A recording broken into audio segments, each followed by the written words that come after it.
Père, nous venons à toi devant ta face ce matin. Et nous voulons nous réjouir en ta présence, Seigneur. Oui, nous voulons être dans la joie et dans l'allégresse, Seigneur, parce que tu es un Dieu vivant, Seigneur. Tu es un Dieu merveilleux, magnifique, en beauté, en splendeur, en merveille, Seigneur. Et nous voulons vraiment ce matin être à ton écoute et recevoir de toi tes paroles de vie, de résurrection, de délivrance et de guérison. Au nom de Jésus-Christ, Amen. Mes amis, ce matin, nous allons parler d'un sujet alors assez particulier, mais qui peut vraiment interpeller beaucoup de monde, hein? Beaucoup de personnes, même les chrétiens. Je vais parler de l'hédonisme. Ça vous dit quelque chose, l'hédonisme? Ça vous dit rien, hein? Bon, certains si, quand même. Vous avez fait quelques études quand même en français. Alors, je vais vous parler de l'hédonisme ou la joie véritable de Dieu. Alors, prenez avec moi le psaume 16, verset 11. Prenez avec moi, mes frères et sœurs. Nous allons à nouveau plonger nos regards dans les Écritures et puis nous allons méditer vraiment la parole et puis nous allons recevoir ce que Dieu veut nous dire aujourd'hui. N'est-ce pas, mes enfants, mes bien-aimés? C'est le Père qui dit que nous sommes ses enfants. Et il est dit, tu me feras connaître le sentier de la vie. Verset 11, chapitre 16, psaume 16, verset 11. Tu me feras connaître le sentier de la vie. Il y a d'abondantes joies devant ta face, des délices éternelles à ta droite. Tu me feras connaître les sentiers de la vie. Vous voyez, mes amis, n'est-ce pas un plan merveilleux pour nos vies? Ce que Dieu nous promet, nous voulons le croire, hein, nous voulons le saisir par la foi. Il y a d'abondantes joies devant ta face. Certains disent, oh, je ne veux pas suivre Dieu, c'est triste. Non, c'est qu'il ne connaît pas Dieu. Il ne connaît pas Dieu. Alors, parce que je vais vous parler de l'hédonisme, et qu'est-ce que l'hédonisme? Alors que le monde est sa quête du plaisir. C'est ça, mes frères et sœurs. Nous vivons dans un monde qui adore le plaisir. Le plaisir. Le mot d'ordre de notre génération est quoi? Fais ce qui te rend heureux. Profite de la vie. Tu ne vis qu'une fois. N'est-ce pas? Beaucoup ont peur de rater beaucoup de choses. Hein? Ils sont tellement pressés de vivre tellement de choses. Et puis le monde nous offre tellement de choses, n'est-ce pas? Il y a tellement de choses à vivre, à voir, à goûter. Mais même une vie entière ne suffit même pas. Alors il y en a qui vivent à 100 à l'heure, hein, parce qu'ils veulent tellement gober, à avaler tout, qu'il faut qu'ils vivent très vite. Ils vivent tellement vite, certains vivent tellement vite, plus que la normale, qu'au bout du compte, ils finissent à mourir très jeunes. Hein. Parce qu'ils ont tellement vécu. On dit toujours, il a trop vécu, il a mal vécu. Parce qu'il voulait tellement vivre tellement de choses. Il voulait tellement profiter de la vie. Et il voulait tellement avoir tellement de plaisir, satisfaire la chair. Hein. Profite de la vie, tu ne vis qu'une fois. Vous avez déjà entendu parler de ça? Vous avez déjà entendu les gens dire ça? Oh, mais t'es jeune, profite de la vie. Et t'es vieux, mais profite encore de la vie. Il y en a qui, même à 80 ans, veulent encore profiter de la vie. Ils ne veulent même pas se remettre en question devant Dieu. Ils veulent encore vivre des choses et des plaisirs. Encore la chair qui réclame des choses. Les réseaux sociaux, la publicité, la musique, hein, tout ce qui nous pousse à chercher le plaisir immédiat, le plaisir de la chair, hein. Le confort, la satisfaction personnelle. Vous n'avez pas déjà entendu, mais j'ai besoin de d'être satisfait. On cherche toujours à se satisfaire sa chair, ses désirs personnels. Ce monde nous enseigne que le bonheur dépend de ce que nous possédons. Mais j'ai rien, moi, je suis pauvre, misérable. Hein? Et les gens qui sont riches et qui ont beaucoup de matériel, beaucoup de biens, vous pensez qu'ils sont plus heureux. Ils affichent une apparence de joie ou de bonheur, mais c'est une tromperie.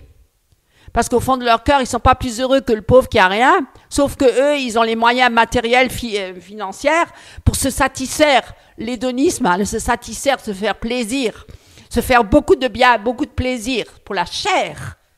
C'est pour la chair. Et on est insatiable parce qu'on n'a jamais assez. Vous avez déjà remarqué les riches? Ils n'en ont jamais assez, ils en veulent toujours plus. Quand vous avez certaines choses, eh bien vous en voulez encore. Vous n'avez jamais assez, vous n'êtes jamais satisfait avec ce que vous avez aujourd'hui. Vous voulez encore demain d'autres choses. Vous voulez tout le temps satisfaire les besoins de votre chair, de vos désirs personnels, de vous faire plaisir. On est dans un monde terrible, terrible. Ah ouais, c'est de la tyrannie. C'est de la tyrannie, mes amis. On n'est jamais tranquille. On ne peut pas se lever un matin tranquille. Alors la chair se réveille déjà, elle se manifeste. Qu'est-ce que tu as comme désir aujourd'hui? De ce que nous ressentons. Ou de ce que les autres pensent de nous. Voilà, on dépend de ça, de ce que nous possédons. Regarde ce que j'ai. Regarde ma voiture, regarde mon piano à queue. Regarde mes fringues, regarde ma maison. Regarde. Regarde.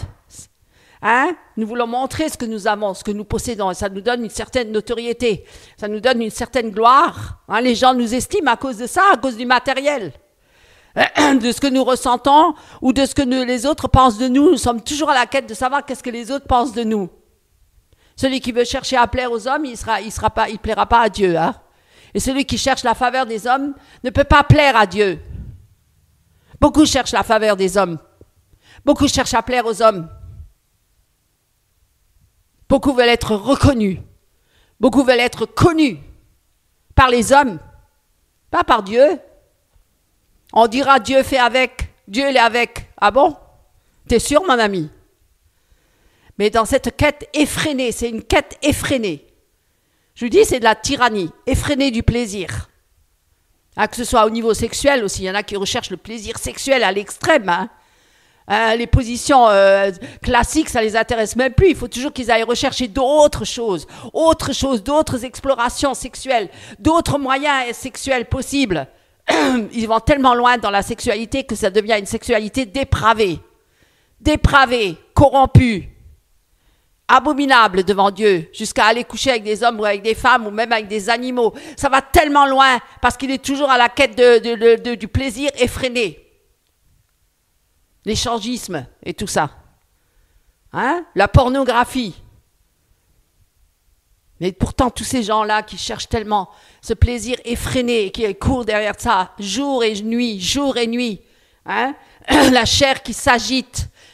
Tous les membres sont agités par toute cette quête de plaisir. Eh bien, beaucoup d'hommes et de femmes, pourtant, ne trouvent pas le bonheur. Ils sont toujours aussi vides intérieurement. Toujours aussi vides. Et toujours remplis d'angoisse. Et de peur et de crainte. Il sourit à l'extérieur. Il montre des belles apparences. Trompeuses. Des beaux visages. Mais leur âme est remplie de ténèbres. Leur âme crie à l'intérieur. Ils sont malheureux. Combien ça donne à la drogue, à toutes sortes de médicaments qu'ils recherchent pour avoir la paix, pour être tranquille intérieurement.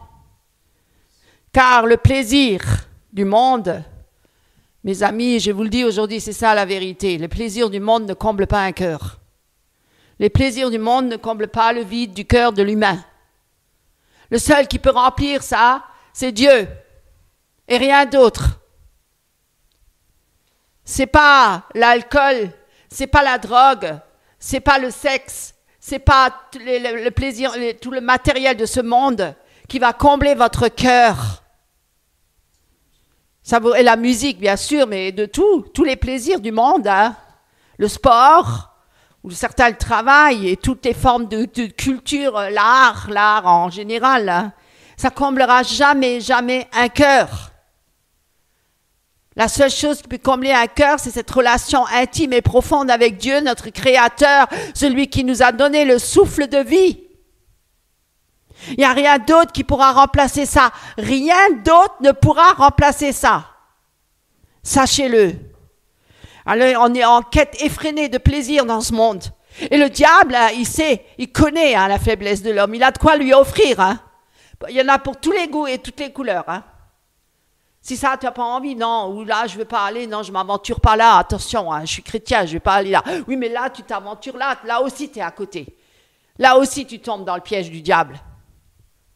Oh, mais je fais rien de mal. Ah bon? Le plaisir du monde ne comble pas le vide du cœur de l'humain. Alors, je vais vous donner la définition de l'hédonisme. Qu'est-ce que l'hédonisme? Hein, le mot hédonisme vient du grec, alors je vais vous dire hédoné, qui signifie plaisir. Plaisir. Ainsi, un hédoniste, et il y en a beaucoup, hein, et moi j'en connais beaucoup autour de moi, j'en connais beaucoup. Hein. Un hédoniste, c'est une personne qui place et qui cherche avant tout, et qui est à la recherche du plaisir avant tout. Mais je veux me faire plaisir. Je veux me faire plaisir, je veux me satisfaire moi, avant tout. La recherche du plaisir et de la satisfaction personnelle, qui est au centre de sa vie. C'est lui qui est au centre de sa vie, hein, et de ses valeurs. Et tout tourne autour de lui et de ses plaisirs. Alors, je vais vous donner un petit peu plusieurs définitions de l'hédonisme. Il y a l'hédonisme philosophique. C'est une doctrine. Hein. Ah oui, il y a des philosophes, ils enseignaient ça. C'est une doctrine morale selon laquelle le bien suprême, le but de la vie humaine, c'est le plaisir. Et combien recherche le plaisir? Et l'évitement de la douleur. On veut à tout prix éviter toute forme de douleur. Et pourtant, la vie est remplie d'épreuves et de douleurs. Et on veut fuir. On fuit ces douleurs. On fuit ces épreuves. On les fuit dans le plaisir. Parce qu'on ne veut pas regarder la réalité en face. Parce qu'on ne veut pas regarder sa condition de vie actuelle devant le Seigneur. On fuit. On fuit dans les plaisirs. On cherche le plaisir. Et à tout prix d'éviter les douleurs et les situations difficiles et les épreuves. Et les premiers penseurs hédonistes, connaissez Épicure, vous avez déjà entendu parler, 4e siècle avant Jésus-Christ. Pour qui le plaisir, c'était même pas une débauche. Hein. Pour lui, c'était tout à fait légitime. Hein. Ah ben non, hein, on est né pour se faire plaisir. Et puis regardez, on enseigne déjà aux enfants à se faire plaisir.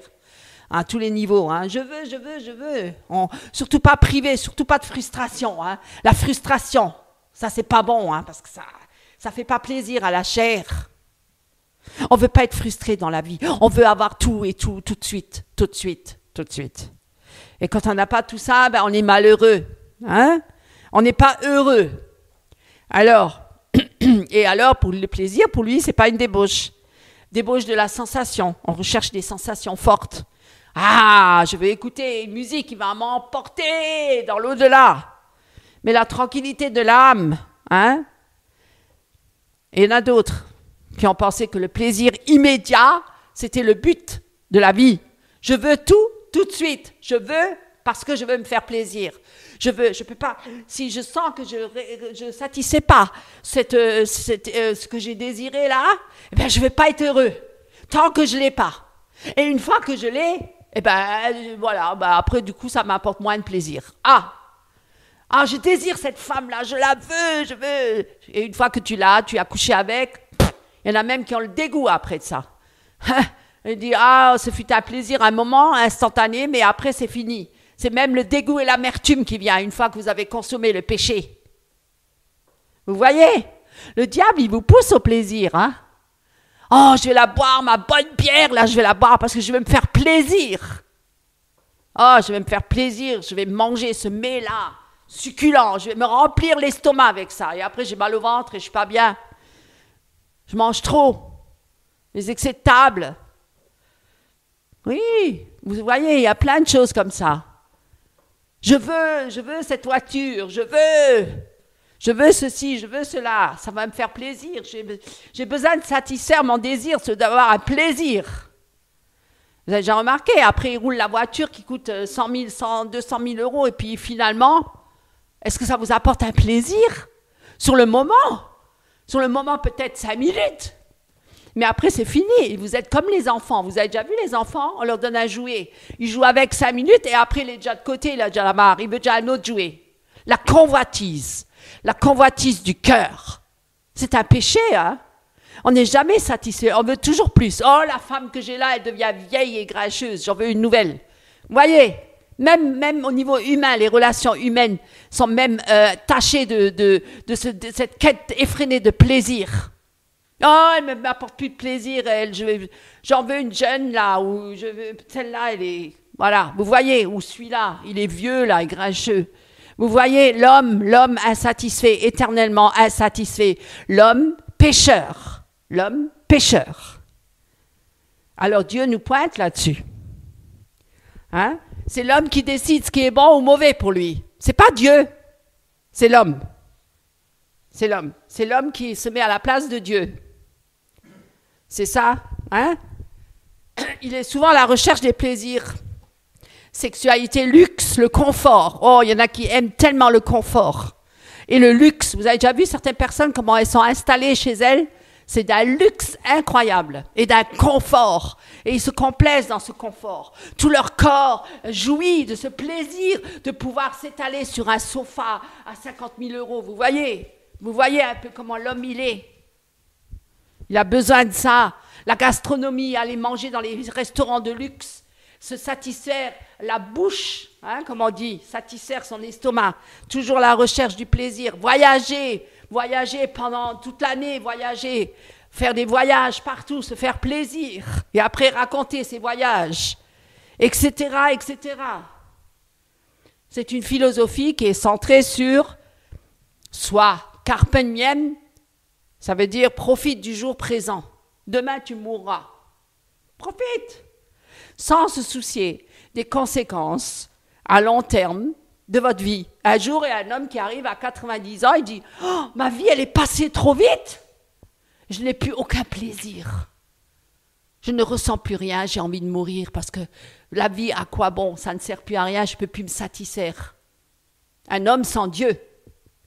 Un homme avec Dieu, même à 90 ans, je loue mon Dieu, l'Éternel, et je suis toujours dans la joie de rejoindre bientôt mon Sauveur. Voyez la différence? Elle est énorme. Une personne qui vit pour profiter des fêtes. Il y en a qui ne louent pas une fête. Hein. Il faut qu'il soit à toutes les fêtes. Hein. Et profiter du sexe à fond. Hein. Alors là, il y en a. Hein. Il faut s'adonner au sexe, hein, surtout. Hein. Et il ne faut pas louper un voyage. Je veux visiter tous les pays du monde entier. Et le luxe, je ne veux pas m'en priver. Sans se soucier du côté spirituel. Hein. Un consommateur insatiable. Voilà, ce que le monde vous offre, c'est consommer, consommer, consommer. Sans arrêt, tous les jours. Regardez les publicités. Hein, toujours vous inciter à acheter. Ah, tu n'as pas encore le dernier iPhone là et tout ça, smartphone. Il faut que tu l'aies. Il faut absolument que tu aies le dernier instrument de musique qui est très cher là, mais il faut que tu l'aies. Il faut que tu possèdes tout ça. Il faut posséder tout ça. Ça va m'apporter du plaisir. Ça va satisfaire ma chair. Hein? Quelqu'un qui rejette toute contrainte morale ou religieuse au nom de la liberté personnelle.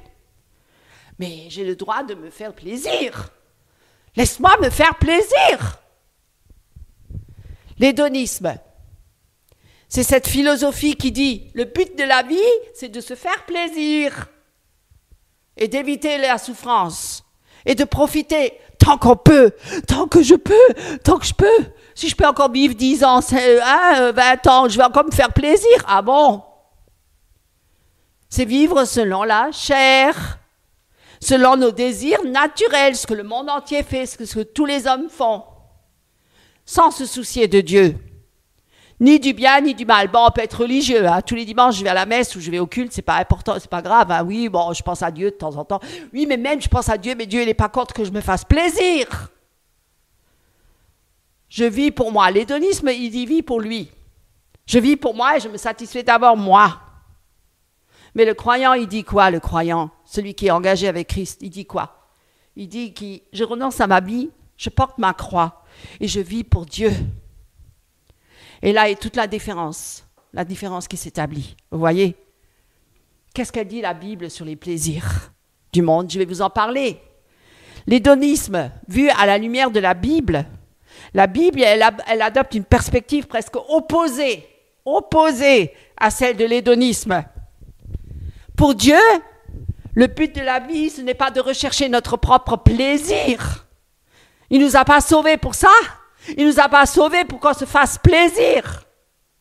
Ça, c'est ce que les païens ils recherchent.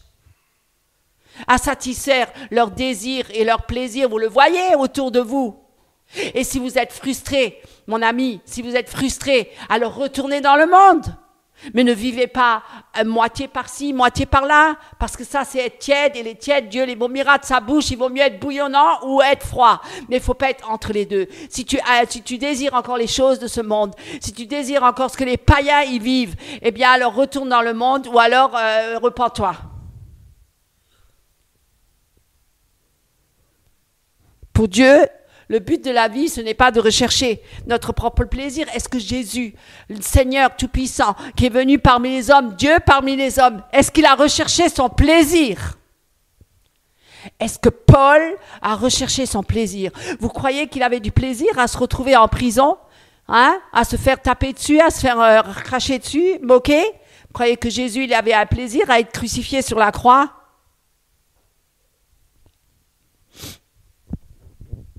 Notre but, il est céleste, il n'est pas terrestre. Le but de notre vie, c'est pas de rechercher notre propre plaisir et de satisfaire sa chair, mais de le glorifier et de glorifier le Seigneur et d'obéir à sa parole. Et il y a des avertissements dans la Bible. Dieu nous avertit. Dieu nous avertit contre l'hédonisme. La parole de Dieu nous avertit. L'amour les plaisirs du monde. Prenez avec moi Timothée, 2 Timothée. Prenez avec moi 2 Timothée. 2 Timothée chapitre 3, versets 1 à 4. Oh, combien de fois je vous l'ai déjà lu, ce passage-là.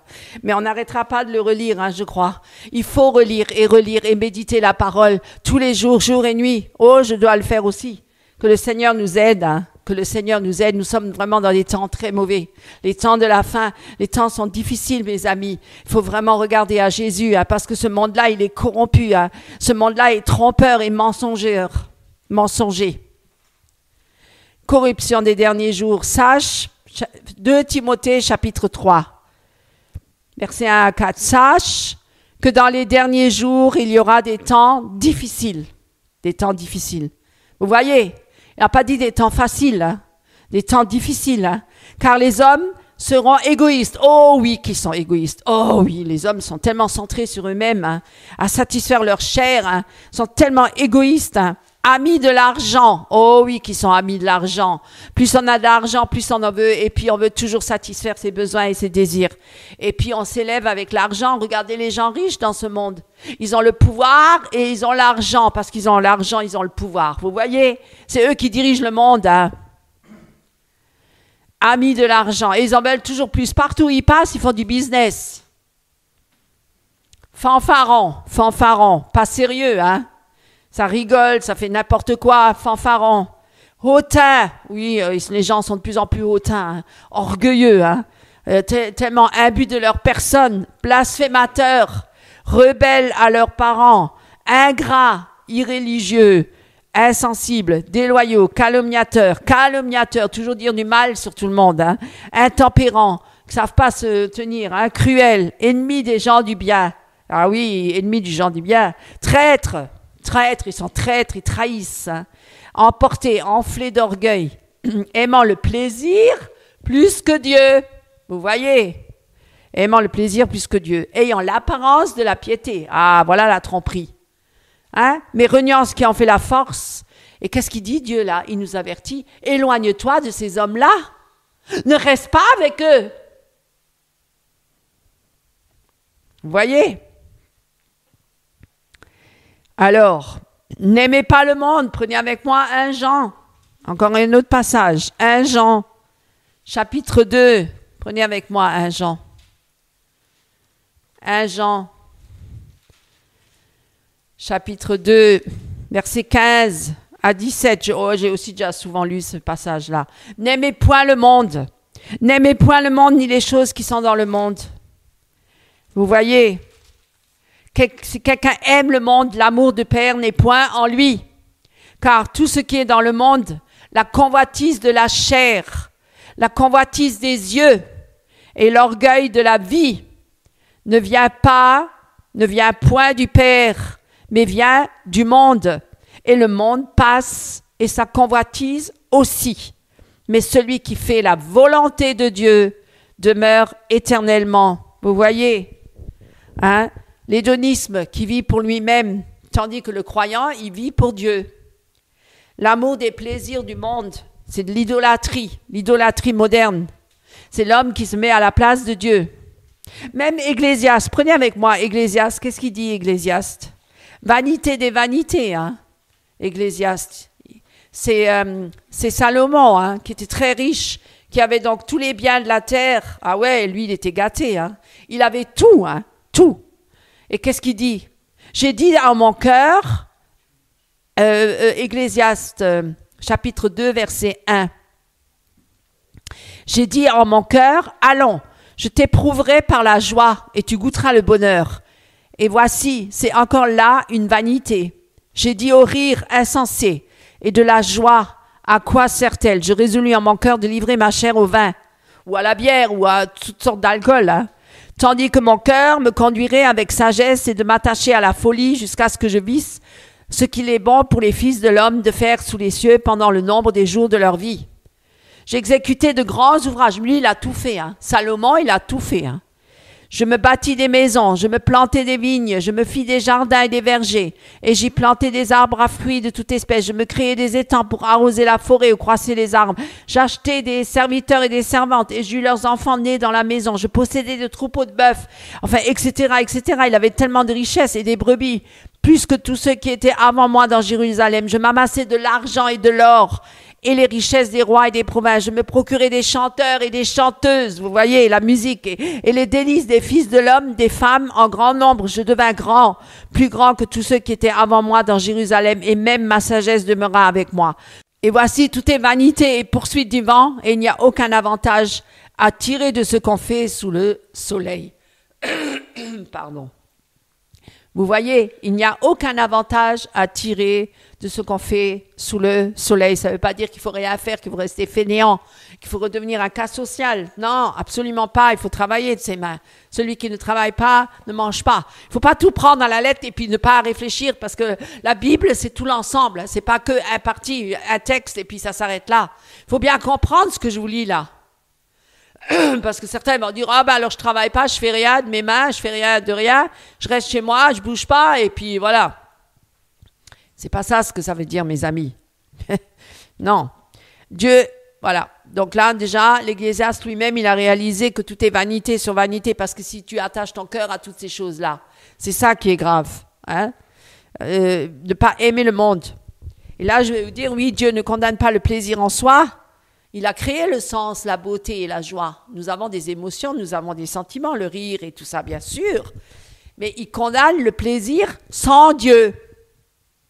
Il y a un plaisir dans le Seigneur. Il y a une joie dans le Seigneur, bien sûr, heureusement.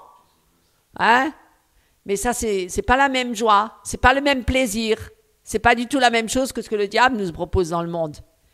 Parce que ces plaisirs-là, ils sont éphémères, illusoires, passagers et destructeurs. Alors que c'est la mort, ça nous amène vers la mort, pas vers la vie. Alors que les plaisirs dans le Seigneur, ça nous amène vers la vie. La résurrection et la vie.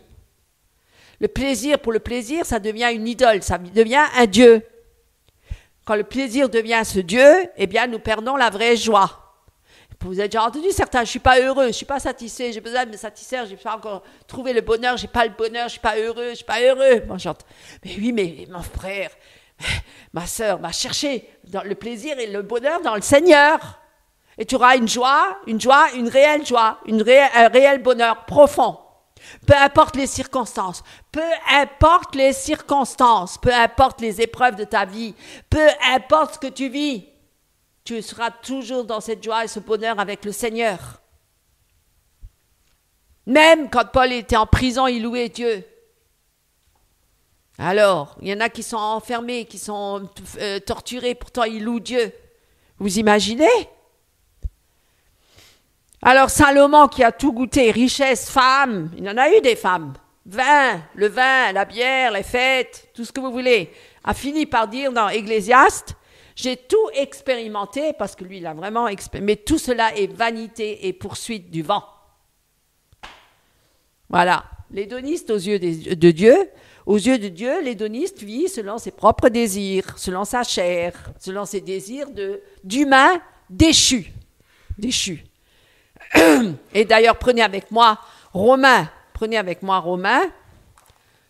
chapitre 8, 5 à 8, chapitre 8, Romains 8, 5 à 8. Là, je vais vous parler de ceux qui vivent selon la chair, pas selon l'esprit. Normalement, nous devons vivre selon l'esprit et marcher selon l'esprit, le Saint-Esprit. Alors, ceux qui, en effet, qui vivent selon la chair, s'affectionnent aux choses de la chair. Tandis que ceux qui vivent selon l'esprit s'affectionnent aux choses de l'esprit. Vous voyez? Et l'affection de la chair, c'est la mort, tandis que l'affection de l'esprit, c'est la vie et la paix. Car l'affection de la chair, vous avez déjà vu que là, celui qui s'affectionne à la chair, il n'y a jamais la paix. Il y a toujours des disputes et des querelles. Vous avez déjà vu un couple où l'homme ou la femme s'affectionne à la chair, il y a toujours des querelles et des disputes. Ce n'est pas un couple qui fonctionne bien. Parce qu'il n'est pas soumis à Dieu. Il est soumis à la chair, au plaisir de la chair. Et il y a des querelles et des disputes. Il y a des divisions. Il y a des souffrances. On fait souffrir l'autre. On lui fait du mal et non du bien. On ne bénit pas son partenaire. On le bénit pas. On le frustre. On lui dit même il est la cause de tes malheurs. Car l'affection de la chair est inimitié contre Dieu, parce qu'elle ne se soumet pas à la loi de Dieu. Ah, la loi de Dieu, elle est toujours là. Hein. Elle n'a pas été abolie, elle a été accomplie en Jésus-Christ. Et qu'elle ne le peut même pas. Or, ceux qui vivent selon la chair ne sauraient plaire à Dieu. C'est pour ça qu'il faut se soumettre à Christ. Parce que Jésus-Christ a accompli la loi pour nous. Si c'est Christ qui vit en moi, ce n'est plus moi qui vis, donc c'est Christ qui règne. Et si c'est Christ qui règne, alors c'est le Saint-Esprit qui agit dans ma vie et pas la chair. Vous voyez? C'est ça qui est important. Jésus, il n'a pas dit qu'on ne devait pas boire de vin, on n'est pas légaliste. Hein. Lui-même, il a participé à des repas de fête, hein, à un mariage. Un mariage, il a changé l'eau en vin. Donc, mais la différence fondamentale là-dedans, c'est que ça a été accompli pour faire le bien, mais c'est comme un don de Dieu. Hein. C'était pas pour rechercher le plaisir pour le plaisir, c'était juste pour la fête. Use un peu de vin, tu peux user un peu de vin, c'est pas interdit. C'est pas ça ce que je suis en train de dire. Mais tous les excès sont mauvais. Hein. Le croyant, il jouit de tout. C'est écrit dans la Bible. Tu n'es pas sous la loi, tu es sous la grâce. Mais est-ce que parce que je suis sous la grâce, pécherions-nous encore parce que nous sommes sous la grâce? Hein? Le croyant jouit de la vie, bien sûr qu'il jouit de la vie. C'est lui qui doit être normalement l'homme, la femme la plus libre du monde. C'est eux qui doivent refléter la liberté en Jésus-Christ, la vraie liberté. Les hommes dans le monde sont esclaves du péché. C'est nous qui devons refléter la vraie liberté. Alors, mon ami, si tu es frustré hein, et que tu envies encore les païens, ben c'est que tu n'es pas libre. Tu n'es pas libre. Parce qu'un vrai chrétien, né de nouveau, qui est au milieu des païens, il devrait, lui, refléter la liberté et la joie et la paix. Et pas l'inverse. Si vous enviez encore les païens, c'est que vous avez un problème avec votre chair. Vous n'êtes pas libre. Le croyant, il jouit de la vie en Jésus-Christ, mais dans les limites de la volonté de Dieu. Parce que l'homme charnel du monde, il va dire, moi je fais ce que je veux. Ah, vous avez déjà entendu, je fais ce que je veux. Et l'homme qui est en Christ, il va dire quoi? Je fais ce que Dieu me demande de faire. C'est ça la différence.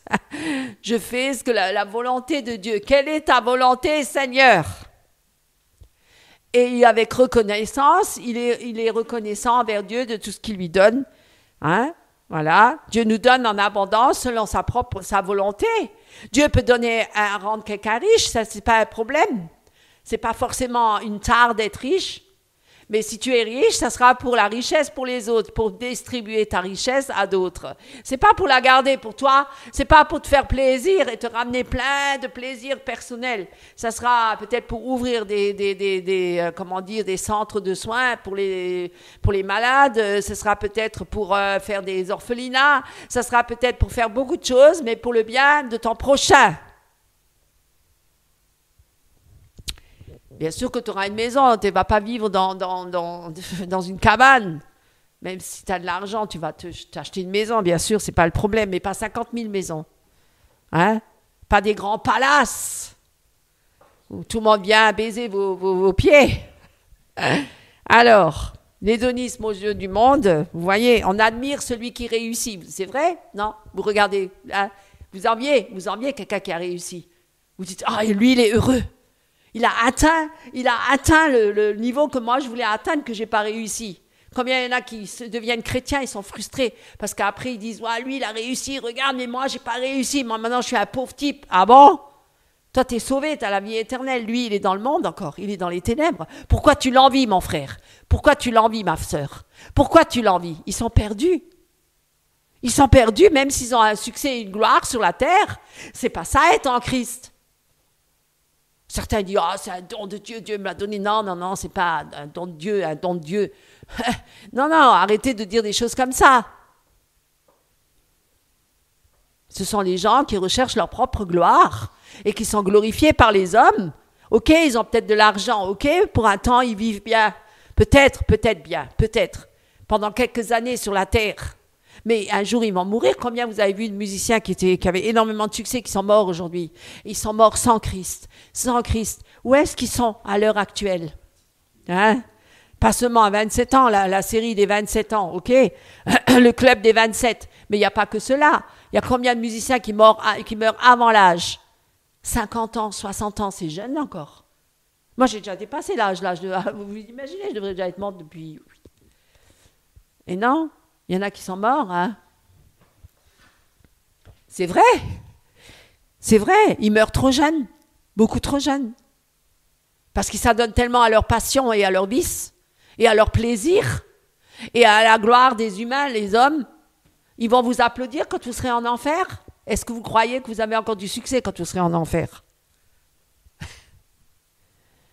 Hein? Vous croyez? L'hédoniste qui veut se priver de rien. Les médias, la publicité, les réseaux sociaux, tout le monde exalte le plaisir. Oh, il faut t'acheter ça c'est pas possible que tu l'as pas. Ah bon, t'as pas ça?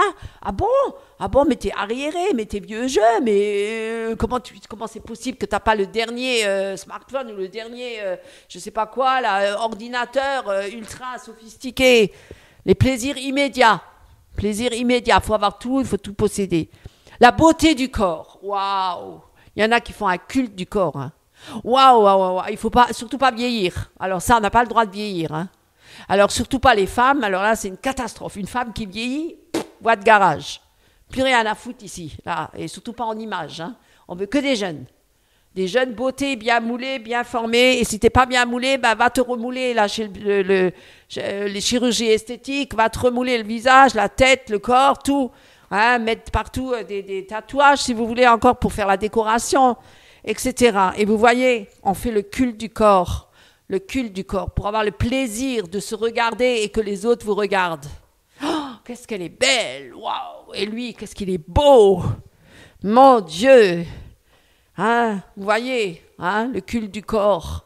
Qu'est-ce que le corps, là, il va aller à la poussière. Il y en a qui dépensent une fortune, mais incroyable l'argent qu'ils dépensent pour le corps. Oh, mais alors à tous les niveaux, même les cosmétiques, hein. Il y en a qui se sont enrichis avec les produits cosmétiques, hein. Les Illuminati, ils savent, hein, où ils doivent investir, hein, pour provoquer des désirs dans le cœur des hommes, pour la convoitise. Ah, le diable, il sait comment y faire. Oui, et puis on dépense un tas de sous, hein, parce qu'on pense que ça va vous rendre heureux. On pense que c'est ça, hein, suis ton cœur. Combien disent, suis les penchants de ton cœur. Surtout ne les suis pas, les penchants de ton cœur. Ça, c'est écrit dans la Bible. Hein, le cœur de l'homme est tortueux par-dessus tout. Il n'y a rien de bon dans le cœur de l'homme. Le cœur de l'homme est méchant, il est mauvais. Et dans le monde, on dit, suis les désirs de ton cœur, suis les penchants de ton cœur, suis, qu'est-ce que tu as dans le cœur, suis ça, vas-y. Hein, tu vis qu'une fois. Pourquoi tu te priverais? Pourquoi tu veux être frustré? Hein? Profite de la vie, profite. Pourquoi tu vas bosser? Pourquoi tu vas travailler? Tu jouis même pas des plaisirs de la vie. Tu vas travailler comme un esclave et tu te fais aucun plaisir. Ouais, mais t'es un esclave, t'es un pauvre type. Le diable aussi peut insuffler ça. Hein? Hein? Tu vas travailler, mais tu vas travailler pourquoi? Parce que les autres, ils vont travailler pour se faire plaisir. Ils voyagent, d'ailleurs vous avez remarqué au travail, tout le monde parle de voyage, oh j'étais là en vacances, et puis bon, et la bouffe, hein, pardon pour le terme bouffe, parce que c'est manger, hein, la bouffe, parce qu'ils parlent comme ça, hein, oh, je me fais un plat comme ça et tout, le manger, parce que moi quand je travaillais, on parlait tout le temps des recettes de cuisine, il n'y a rien de mal en soi, hein, il n'y a rien de mal, moi aussi je cuisine, hein, j'aime bien cuisiner, mais c'est juste de penser qu'à ça. Les choses pour le ventre. Les gens, ils vivent que pour le ventre. C'est écrit dans la Bible. Ils vivent que pour le ventre. Et pour les plaisirs de la chair. Et nous, on est au milieu de tout ça. Et si nous, on ne participe pas, on va dire, oh, mais toi, tu te fais jamais plaisir. Toi, t'es pas équilibré. Tu es frustré. Tu es quoi? Tu es coincé. Et oui, hein.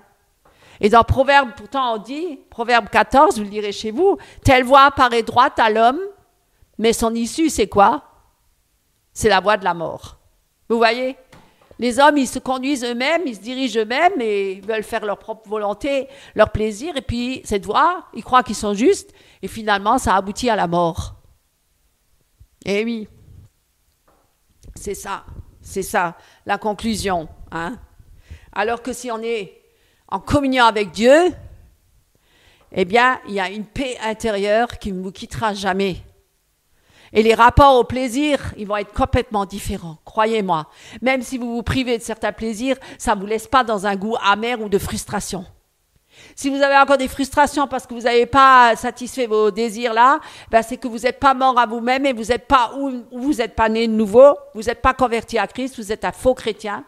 Ou alors vous êtes un chrétien frustré, ben vous n'avez pas renoncé à votre vie de péché. Je suis désolée, un chrétien né de nouveau, converti, qui soit dans l'abondance ou dans la disette, comme Paul l'a dit, je me réjouis, peu importe les circonstances de ma vie.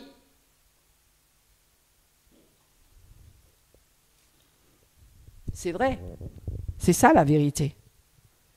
Alors, comme conclusion, hein, le danger spirituel de l'hédonisme, qui semble au départ avoir un bon goût, hein. Oh, se faire plaisir, ça fait toujours du bien, hein? Mais souvent ça conduit à l'amertume, souvent, à la fin.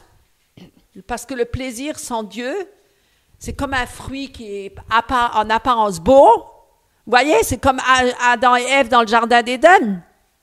Quand le serpent lui a dit, tiens, le fruit là, il est tellement beau et il est bon à manger. Fais-toi plaisir. Et en même temps, tu auras même les yeux ouverts et tu seras comme Dieu.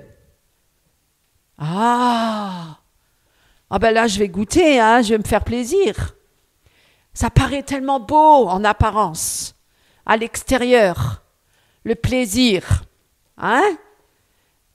Oh, je trompe ma femme, je vais coucher avec une autre. Ou je trompe mon mari, et puis je couche avec quelqu'un d'autre. Et alors, ça paraît tellement bien, le plaisir sur le moment. C'est beau, il est magnifique à l'extérieur, mais pourri à l'intérieur. C'est un fruit pourri. Le diable sait que beaucoup d'âmes tomberont dans ce piège-là. Ils ne vont pas tomber par la haine ou la violence, mais par le plaisir, la séduction du plaisir. Là, ils vont tomber. Hein? Ils vont tomber. Parce qu'il dit quoi? Ne rejette pas Dieu. Certains disent, mais je suis avec Dieu, mais Dieu, il ne peut pas m'empêcher de me faire plaisir. Il est quand même un Dieu d'amour. C'est quand même lui qui a tout créé pour qu'on en jouisse, bien sûr. Tu veux aimer Dieu, hein, mais profite un peu. Ne sois pas trop strict avec toi. Défends. Qu'est-ce qu'il dit, le diable? Détends-toi, vis comme tout le monde, faut pas être trop strict. Mais c'est pas une question d'être légaliste. Seulement, il y a toujours un danger qui nous menace, qui nous guette. Quand on veut s'adonner à un certain plaisir, on va pas se limiter, on va aller toujours plus loin. Vrai ou faux? Hein? On va toujours plus loin. L'affection de la chair, c'est la mort, mais l'affection de l'esprit, c'est la vie et la paix. Hein? Dieu ne veut pas qu'on vive triste et qu'on soit privé de joie, non, mais il veut que nous trouvions notre joie en lui. Et Dieu va nous conduire et nous amener dans des situations qui vont nous apporter beaucoup de joie dans sa présence. Parce que chercher les choses d'en haut, hein, et puis des joies qui sont impérissables, éternelles. Pas des joies périssables, éphémères, passagères, illusoires. C'est même un psaume qui le dit. Prenez avec moi le psaume 37 et je vais finir là. Psaume 37, verset 4. Psaume 37, verset 4. Psaume 37, verset 4. Lisez avec moi. 37, verset 4. Qu'est-ce qu'on lit? 37, verset 4. Ah non, c'est pas bon. Verset 4, ah si, pardon. Fais de l'Éternel tes délices, et il te donnera ce que ton cœur désire. Mais vous savez, quand on fait de l'Éternel ses délices, notre cœur, il désire plus que les choses de Dieu. et la joie, elle sera que dans le Seigneur. Voilà, si on fait de l'Éternel nos délices, on sera dans une telle plénitude avec Dieu qu'on n'a plus envie de quitter Dieu. C'est la présence de Dieu qui nous apporte le plus. Hein? C'est d'avoir une communion avec lui en profondeur. Et notre joie, elle sera parfaite en lui. Quand on vit pour Dieu, notre cœur, il est en paix. Et même dans l'épreuve, même dans les pires épreuves, on a la paix de Dieu. Le visage, il rayonne malgré les circonstances, malgré les situations. On apprend à se contenter, On apprend à se contenter. On apprend à être reconnaissant. On n'est pas tout le temps en train de râler ou de se plaindre ou de dire « ouais, j'ai pas ci, j'ai pas ça, l'autre il a tout, regarde, celui-là il réussit ». On ne regarde plus aux autres, on regarde à Dieu. Notre regard il est fixé sur Dieu, il est plus fixé sur les hommes, il est fixé sur Dieu. Et on se contente de ce qu'on a et on est reconnaissant envers Dieu. On trouve du plaisir non pas dans ce qu'on consomme, mais dans ce qu'on est, l'être réel. Être, il vaut mieux être que paraître. Être, la profondeur avec Dieu. Voilà ce qui est important. Le monde, il dit, prends pour être heureux, prends, serre-toi. Même si tu perds ta vie éternelle, même si tu perds ta vie, serre-toi. Vas-y, adonne-toi à tous les plaisirs. Pourquoi tu veux te le renoncer? Pourquoi tu veux te priver? Tu n'as qu'une vie. Et en Dieu, c'est pas ça. Dieu, il dit, espère en moi, tu as la vie éternelle. Ton royaume, mon royaume n'est pas de ce monde. Mon royaume, il est céleste. Ta patrie, elle est céleste. Tu n'es que de passage sur la terre. Hein? Le bonheur, il est en Christ. Il n'est pas dans ce monde passager, éphémère. Sinon, tu seras toujours frustré, mon ami. Parce que tu ne peux pas posséder tout ce qu'il y a dans ce monde. À moins que tu sois un multimilliardaire comme certains, oui.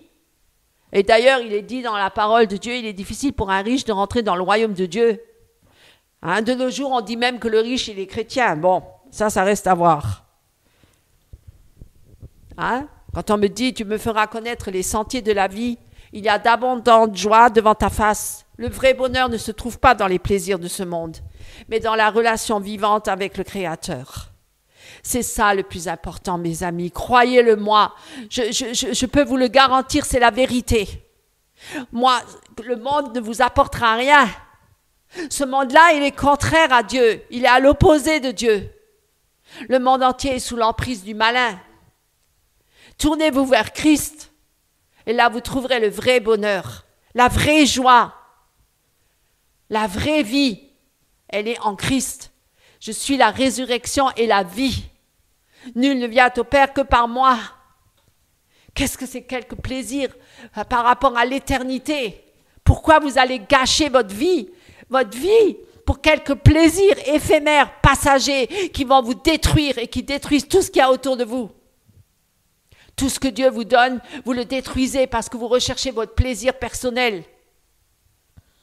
Et après, vous êtes là, misérable, pauvre et complètement vidé de tout. Et vous allez encore incriminer Dieu et dire, mais Dieu, qu'est-ce que tu as fait? Tu ne m'as pas donné ce que je désirais. J'en ai entendu des gens comme ça. Je me suis détournée de Dieu parce que Dieu ne m'a pas donné ce que je voulais. Ah bon? Mais qu'est-ce que tu voulais déjà à la base? C'était quoi que tu voulais? C'était peut-être contraire à Dieu. Peut-être c'était pour t'amener encore plus bas dans les ténèbres. C'était pour ta perte. Dieu ne te l'a pas donné parce que c'était pour ta perte. Dieu te l'a même enlevé. Dieu, des fois, enlève des choses à certains hommes ou certaines femmes. Parce que pour eux, c'est une occasion de chute. Il vaut mieux rentrer dans le royaume de Dieu borgne, perdre un œil et aller dans le royaume de Dieu que d'avoir les deux yeux et aller en enfer. Vous comprenez ça?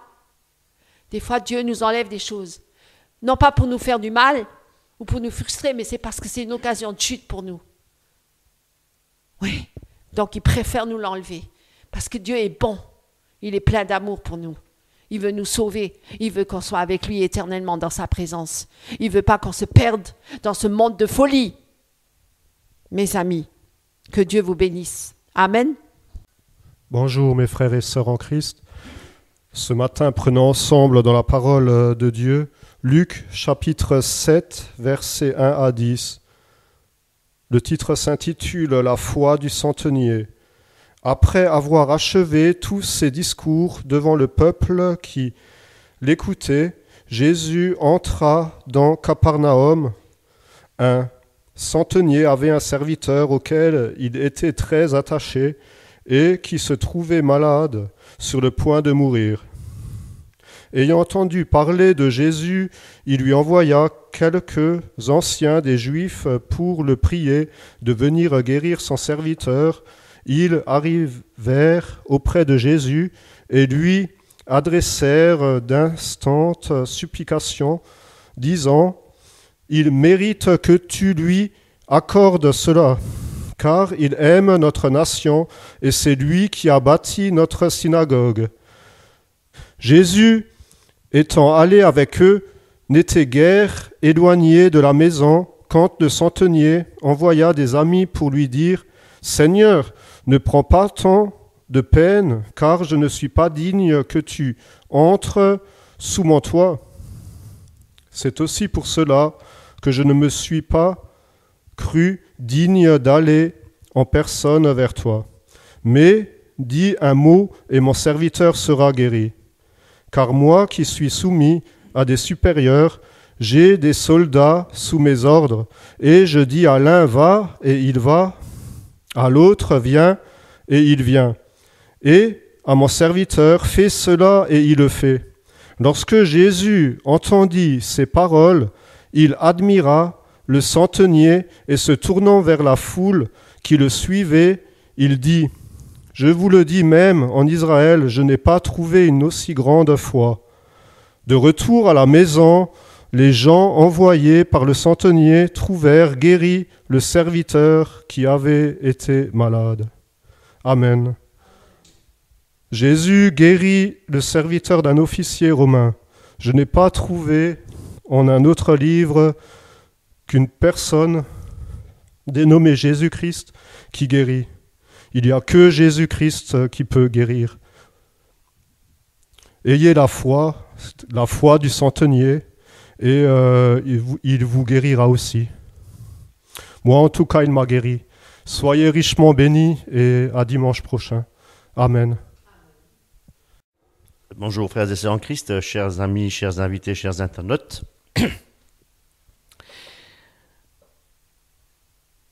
Il y a quelque chose en nous, pour ceux qui sont nés de nouveau, pour ceux qui sont enfants de Dieu, il y a quelque chose qui n'a pas été transformé, mais qui a été ôté et qui a été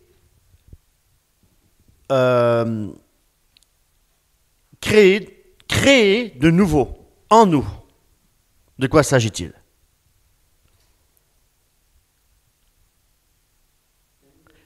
Dieu nous a donné un nouveau cœur. Exactement. Ce cœur nouveau, c'est ce que nous allons parler aujourd'hui. Le cœur, c'est la partie pour l'homme naturel, la partie intégrante de sa vie. Sans le cœur, l'homme ne peut pas vivre. C'est le moteur. Et c'est une pompe. Très bien. Il pompe le sang. Et sans le cœur de Dieu, l'homme ne peut pas entrer dans le royaume de Dieu. Parce qu'il ne peut pas vivre spirituellement.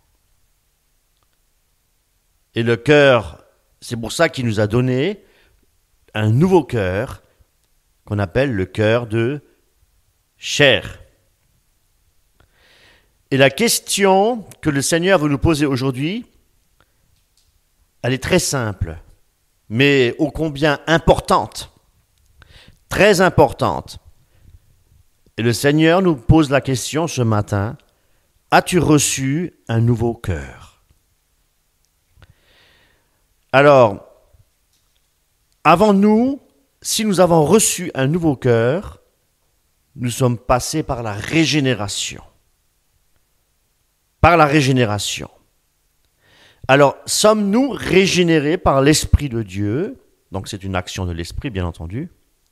Ou sommes-nous des simples professants, des professants qui un jour, on dit oui à Dieu, peut-être par une forte émotion au sein de l'assemblée, par des beaux cantiques, par quelque chose qui a touché notre cœur, ou peut-être avoir entendu un magnifique témoignage, voyez-vous.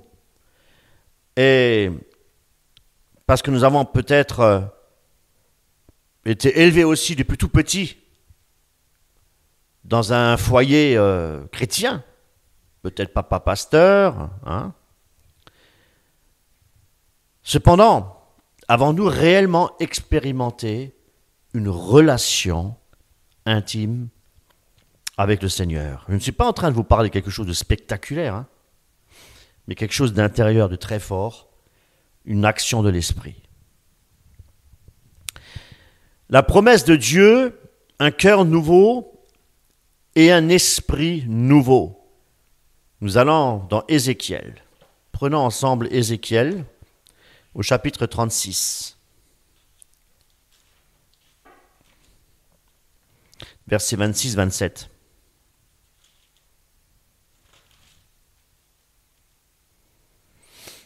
Je vous donnerai un cœur nouveau et je mettrai en vous un esprit nouveau. Je retirerai de votre corps le cœur de pierre. Voyez-vous, il n'a pas changé, il a enlevé, il a ôté pour remettre quelque chose de nouveau. Et je vous donnerai un cœur de chair. C'est mon esprit que je mettrai en vous. C'est ça en fait. C'est avoir l'esprit de Dieu et non pas l'esprit de l'homme, l'esprit humain, pour satisfaire les choses comme mon épouse ce matin, hein. On en a fait allusion, la chair. Alors, il déclare, je donnerai un cœur nouveau et je mettrai en vous un esprit nouveau. J'ôterai de vous donc ce cœur de pierre et je donnerai un cœur de chair. Vous savez, mes amis, ça c'est un texte, je dirais, le plus puissant des Écritures. Un des textes les plus puissants des Écritures. Et pourquoi? Parce que recevoir de la part de Dieu un nouveau cœur, c'est un miracle. C'est un domaine du miracle. C'est miraculeux. C'est miraculeux. De recevoir un nouveau cœur, Dieu te donne un nouveau cœur. Mais c'est dans le domaine du miracle, mes amis. C'est incroyable. L'homme pécheur, hein, il ne peut pas se racheter par lui-même. Il ne peut pas avoir un nouveau cœur par lui-même. Parce qu'il n'y a rien de bon dans le cœur de l'homme, nous dit Dieu. Il n'y a rien de bon. Donc Dieu a tout prévu par amour pour sauver toute l'humanité, tous les hommes, en droit à ce cœur nouveau, pour ceux qui veulent suivre le Seigneur. Dieu ne dit pas, je vais réparer ton cœur, je vais améliorer les choses. Mais il dit, je vais vous donner un cœur nouveau. Autrement dit, on ne peut rien faire avec un cœur de pierre, spirituellement parlant. On ne peut pas améliorer. Et c'est pour cette raison que Dieu, dans son immense amour, grâce au sacrifice de Jésus-Christ sur la croix, nous a mis en nous un cœur de chair. Ça veut dire qu'il habite en nous et qu'il a donné son esprit. C'est ça. donner un cœur de chair, c'est venir habiter dans notre corps. Nous sommes devenus le temple du Saint-Esprit. C'est ça le nouveau cœur. Une nouvelle création. Le cœur de pierre, qu'est-ce que c'est? C'est un cœur qui est dur, peuple au cou raide, froid, qui rumine tout le temps, qui n'est jamais content, toujours satisfait dans les choses de la chair, toujours, mais cependant insensible à la voix de Dieu. Quand Dieu parle, il n'écoute pas parce qu'il n'a pas le cœur de chair. Donc, il ne peut pas faire la volonté de Dieu. Donc, il nous faut ce cœur de chair. Dieu ne change pas seulement notre comportement, il change surtout notre être intérieur dans le domaine de l'âme, notre nature en elle-même. Et c'est là qu'il met effectivement son esprit en nous. Et c'est cet esprit-là qui nous rend capables, qui nous donne la possibilité d'obéir à Dieu et d'apporter et de vivre selon l'amour de Dieu. Un cœur naturel, c'est un cœur qui est, comme je vous ai dit, dur, un cœur corrompu, bien entendu, son état, et c'est un cœur trompeur. C'est pourquoi, avant que Dieu nous a donné un cœur de chair, on ne pouvait pas aimer Dieu, ni faire les œuvres que Dieu a préparées d'avance pour les pratiquer. Et selon Jérémie, comme je l'ai dit, il dit clairement que le cœur de l'homme est tortueux par-dessus tout, et qu'il est incurable. Incurable, voyez-vous, incurable. Qui peut le connaître? Qui connaît l'homme? Dieu. Et quand on dit, ouais, mais moi je te connais, je sais comment tu vas réagir, je sais ceci, je sais cela. Nous ne savons rien du tout parce que nous-mêmes nous ne le connaissons pas. Il n'y a que Dieu qui connaît le cœur de l'homme. Que Dieu seul. Et c'est que Dieu seul qui est capable de transformer l'être intérieur et de nous donner un nouveau cœur pour que nous puissions suivre le Seigneur. Et avec ce cœur de chair, on peut essayer d'être le meilleur, de faire de grands efforts. Mais au fond, le cœur, il reste un cœur de pierre. Il ne peut pas être modifié.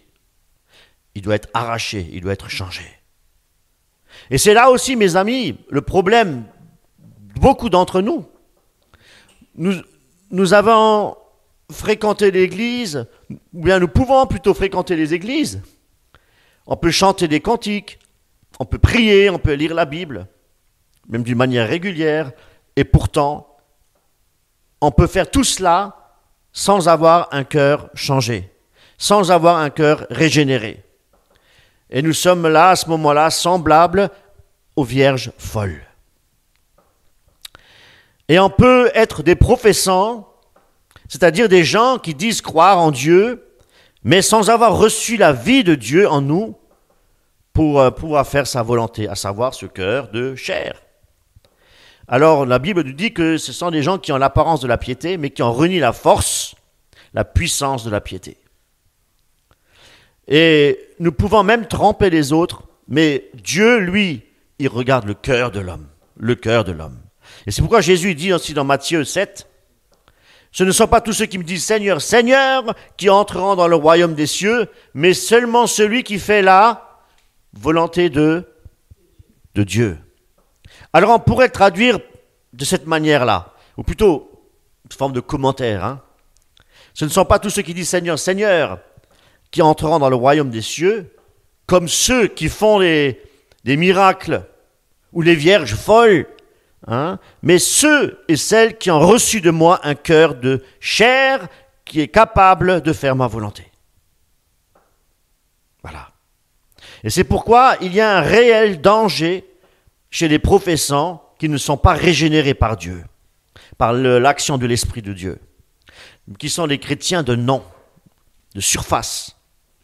Eh bien, nous devons comprendre, mes amis, que dans l'Église visible, dans l'Église visible, il y a toujours eu le vrai et le faux. Jésus nous enseigne qu'il y a, quand il illustre les paraboles, qu'il y a le blé et qu'il y a l'ivraie. Vous pouvez lire ça dans Matthieu 13, à partir du verset 24. Et dans le champ du Seigneur, le blé et l'ivraie, qu'est-ce qu'ils font? Ils grandissent, ils poussent ensemble. Qu'est-ce qui représente le blé? Le blé représente ceux qui sont régénérés, qui sont nés de Dieu, qui ont reçu le cœur de chair. Et il y a aussi l'ivraie. Et l'ivraie, il représente donc tous ceux qui ont l'apparence du blé. Voyez-vous, ça ressemble, c'est l'ivraie. Mais ils n'ont pas la vie du blé parce que ils essayent de faire la volonté de Dieu avec le cœur de pierre, et ce n'est pas possible. Il nous faut ce cœur de chair pour faire la volonté de Dieu. Mes amis, au début, les deux se ressemblent, mais à la moisson, on voit qu'il y a une différence. Pourquoi? Quelle est cette différence le jour de la moisson? C'est que le blé, lui, il porte du fruit. L'ivraie, lui, il reste stérile. Voyez-vous? Et c'est pareil dans les assemblées. Il y a des vrais croyants et il y a ce qu'on appelle donc les professants. Ce sont les chrétiens de nom, ou comparés encore aux vierges folles, mes amis. Ils ressemblent de l'extérieur, mais la différence se révèle effectivement dans leurs fruits. Alors les vierges sages et les vierges folles, toutes les vierges avaient quelque part une lampe et toutes les 10 attendaient l'époux. Toutes les 10 attendaient l'époux. Mais seulement, ce sont les sages qui avaient de l'huile. Alors les folles, elles avaient leur lampe.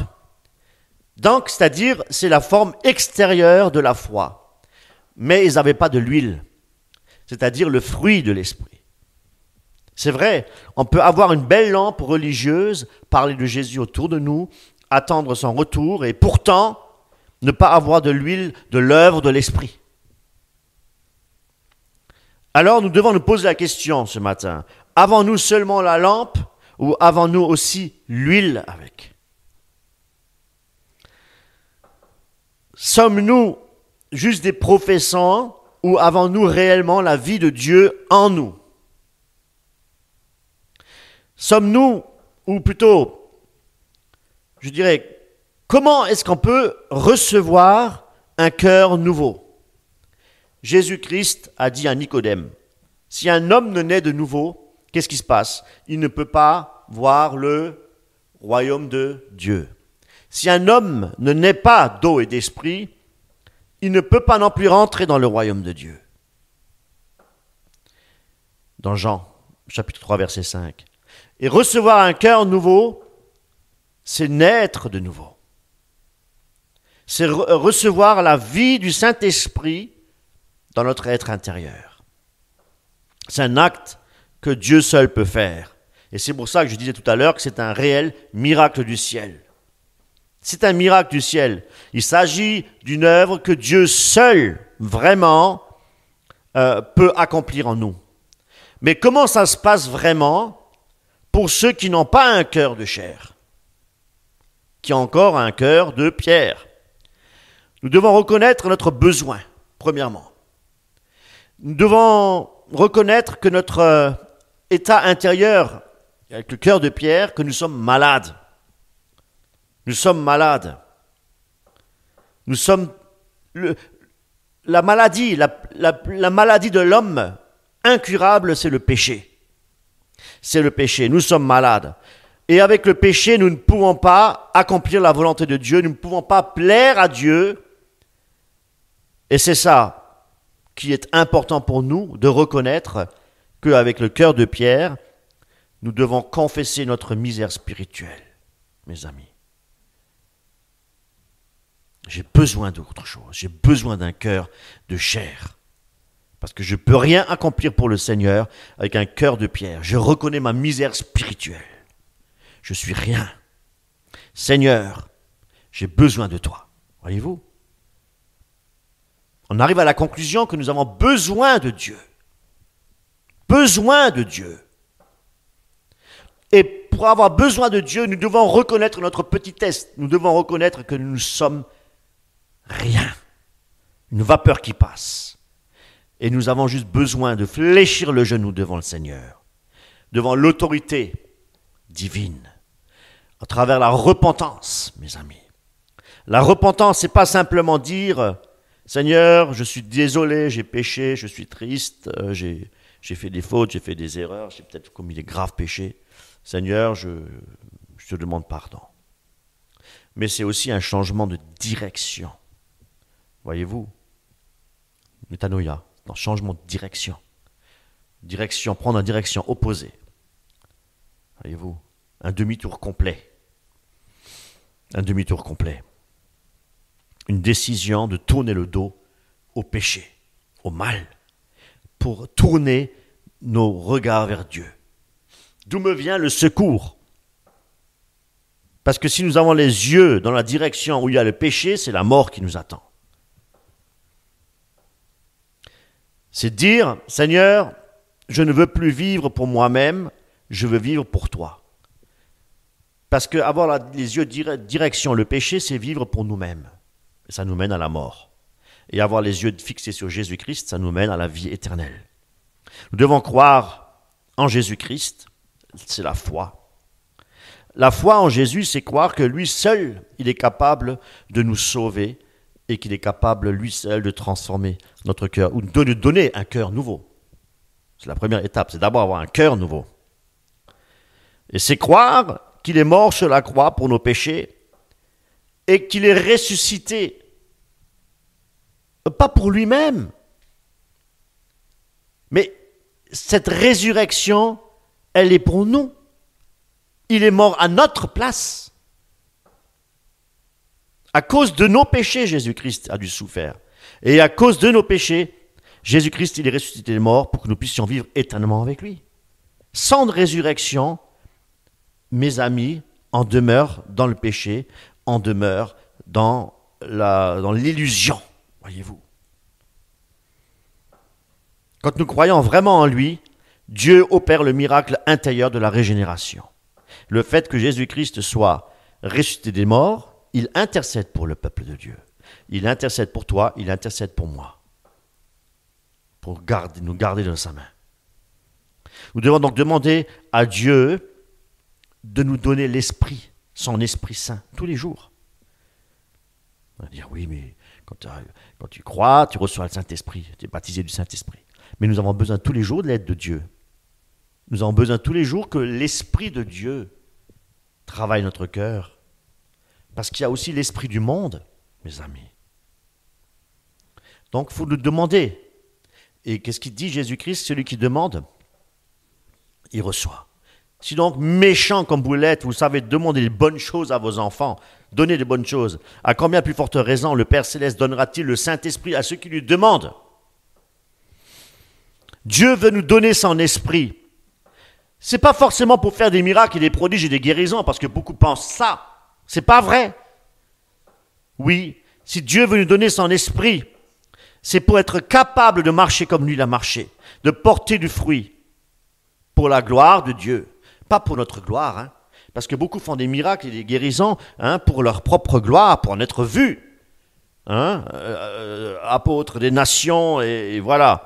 Lorsque vous voyez des affiches publicitaires, je dirais publicitaires, vous voyez effectivement ces soi-disant hommes de Dieu en grande couverture, et puis apôtres des nations, soirée de miracles et de guérison. Ah oui, c'est eux qui guérissent. C'est eux qui guérissent, c'est eux qui font des miracles et des prodiges, mes amis. Mais c'est Dieu qui donne un cœur nouveau. Ça, ils ne sont pas capables de le faire. C'est pourquoi Dieu l'a dit. En mon nom, vous chasserez les démons. En mon nom, ceci, cela. Voilà. Nous avons besoin d'un cœur de chair pour marcher comme Jésus-Christ a marché. Non pas pour accomplir des miracles et des guérisons, mais pour accomplir la volonté de Dieu et de marcher comme Jésus-Christ a marché. Est-ce que je suis en train de dire que Jésus-Christ ne fait plus de miracles et de guérisons? Non! Dieu est capable de guérir des maladies incurables. Il est Dieu, mes amis. Et ce matin, si tu me regardes, et si tu as une maladie incurable, le Seigneur, il est capable de te guérir maintenant, là, à ce moment même, pendant que tu me regardes, pendant que tu m'écoutes. Le Seigneur, il est capable de poser sa main de guérison sur toi au nom de Jésus-Christ. Amen. Il est capable de le faire. Il attend que nous demandions aussi au Seigneur, que nous demandions justement avec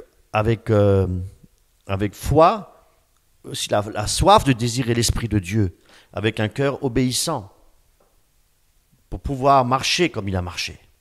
Le Seigneur ne refuse jamais un cœur qui est brisé, un cœur qui se repent dans l'intégrité, dans la vérité. Et puis celui qui a le désir de vivre vraiment pour Dieu, c'est aussi celui qui a le désir de mourir à lui-même.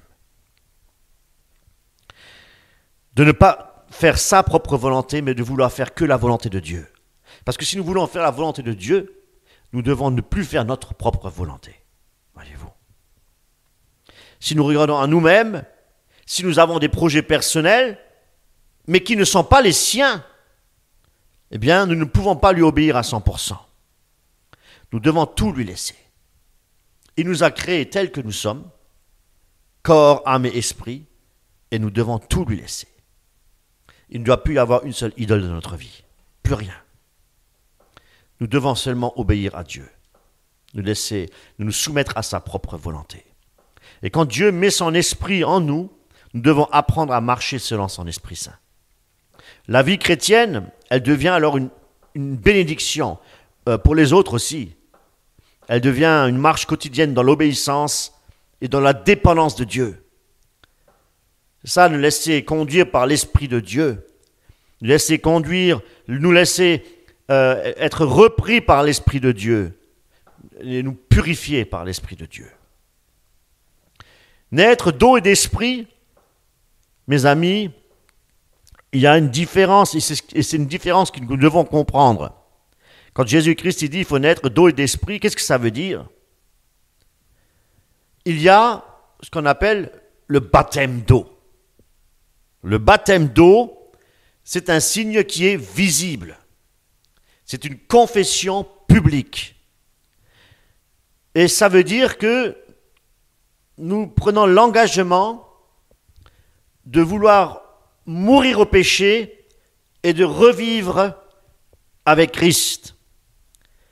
Pierre dit effectivement que c'est l'engagement d'une bonne conscience envers Dieu, dans 1 Pierre. Mais l'eau en elle-même, elle n'a pas de pouvoir surnaturel. Dans la piscine de Bethesda, rappelez-vous, quand quelqu'un, un malade, allait dans l'eau, quand l'eau elle était touchée par un ange, eh bien il y avait une guérison. Mais l'eau en elle-même, elle n'avait rien. Il devait y avoir l'action de Dieu, voyez-vous. Et c'est pareil, quand on se fait baptiser, l'eau, elle n'a aucun pouvoir spirituel, aucun, en elle-même. L'eau ne peut pas laver le cœur. L'eau ne peut pas donner la vie. Ce qui donne la vie au moment du baptême, c'est ce qui est le côté intérieur, la nouvelle naissance.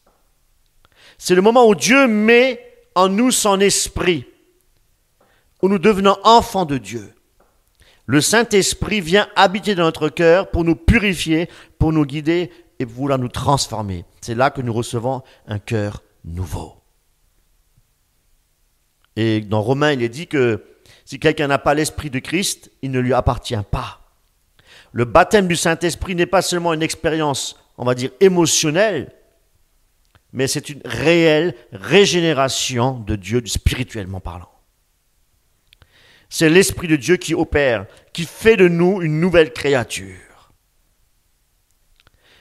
C'est pourquoi, quand on plonge dans l'eau, c'est un acte visible, et c'est l'Esprit de Dieu en nous qui produit le miracle de la régénération. Nous sommes baptisés d'eau pour témoigner extérieurement ce que Dieu a accompli à l'intérieur de nous par son esprit. Est-ce que vous comprenez?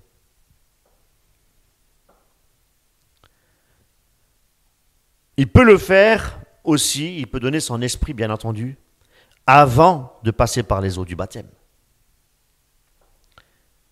Comme dit le baptême d'eau, c'est pour témoigner extérieurement ce que Dieu a fait à l'intérieur de nous.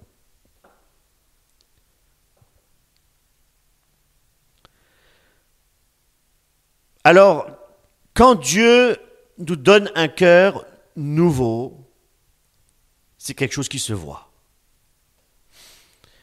Pas forcément par des miracles, par des choses spectaculaires, mais par une vie qui devient conforme aux exigences, les commandements de Dieu, une vie transformée. Voyez-vous, le fruit de l'esprit se manifeste alors. Peu à peu, l'amour, la joie, la paix, la patience, la bonté, la bienveillance, la maîtrise de soi, et ainsi de suite. Galates, chapitre 5, le fruit de l'esprit, à partir du verset 22. Et un enfant de Dieu qui est régénéré par l'esprit, il n'a plus les mêmes désirs que celui qui a un cœur de pierre. Il a les désirs spirituels. Il veut aimer le Seigneur. Il commence à détester le péché. Il veut se débarrasser du péché. Bien entendu, il peut retomber. Il peut rétrograder. Mais l'Esprit de Dieu travaille dans son cœur pour qu'il revienne dans la repentance. Parce qu'il aime le Seigneur et puis il ne supporte plus le péché. Il ne veut plus de péché. Un cœur régénéré, c'est pour ça que je vous dis, ce n'est pas un cœur qui est parfait, certainement pas. Parce que nous sommes encore dans ce corps de chair, de mort.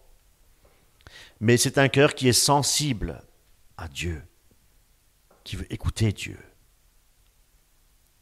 Et que chaque fois qu'il pêche, il attriste le Saint-Esprit. Et nous sommes tristes, nous regrettons.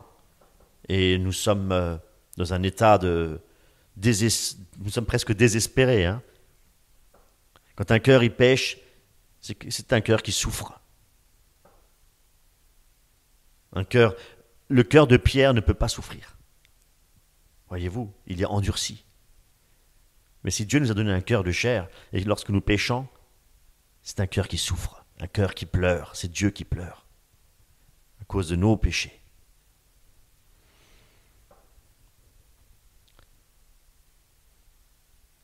Quand un chrétien régénéré tombe, il se relève. Il porte du fruit. Jésus dit, c'est à leurs fruits que vous les reconnaîtrez. Le fruit, quelque part, il prouve la racine. Comprenez? Un arbre qui est bon, nous dit la parole de Dieu, ne peut pas porter de mauvais fruits. Et un arbre mauvais ne peut pas porter de bons fruits. Frères et sœurs, si nous réalisons aujourd'hui que notre cœur n'a pas vraiment été changé, n'a pas évolué, et qu'il nous arrive encore maintes fois de chuter, nous devons nous remettre en question. Et rien n'est trop tard. Nous sommes encore sur cette terre et nous avons encore cette grâce de vivre. Eh bien, il n'est pas trop tard. Mais aujourd'hui est le jour du salut. C'est aujourd'hui qu'il faut chercher Dieu de tout son cœur et lui demander, Seigneur, j'y arrive pas, pourquoi, qu'est-ce qui ne va pas? Révèle-moi ce qui ne va pas. Parce que Dieu n'est pas là pour nous condamner. Dieu n'est pas venu pour nous condamner. Jésus-Christ est venu pour sauver. Et il veut nous ramener à la vie. Il veut nous ramener à la vérité. Parce que Jésus a dit, je suis le chemin, la vérité et la vie. Nul ne vient au Père que par moi. En passant par Jésus-Christ, il veut nous donner qui est la vérité, le chemin, la vérité et la vie. Il veut effectivement nous ramener toujours sur le bon chemin. Ramener au Père. Et Dieu veut nous faire passer du professant à un homme régénéré. Parce qu'un professant, c'est celui qui n'a pas encore ce cœur de chair.